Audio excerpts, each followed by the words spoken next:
राज्यामध्ये बोगस कंपन्यांच्या औषध विक्रीचं मोठं रॅकेट उघडकीस आलं आहे। गोळ्या औषधे बनवणाऱ्या जवळपास 5 बनावट कंपन्या यामध्ये समोर आल्या। महाराष्ट्रामध्ये बोगस आणि अप्रमाणित औषधांचा पुरवठा होत असल्याची ओरड ही जानेवारी 2024 पासून होत होती। यानंतर खडबडून जाग आलेल्या औषध विभागाने पडताळणी केल्यानंतर महाराष्ट्रामध्ये तब्बल 5 बोगस कंपन्यांद्वारे औषधांचा पुरवठा झाल्याचं समोर आलंय। या 5 बनावट कंपन्यांद्वारे महाराष्ट्रामध्ये औषध पुरवठा।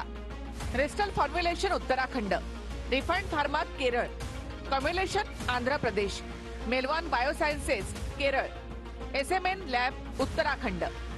तक्रारीनंतर महाराष्ट्राच्या औषध विभागाने संबंधित राज्यांच्या यंत्रणांशी संपर्क साधला। त्या संबंधित पत्त्यावर अशा कोणत्याही कंपन्या नसल्याचं समोर आलं।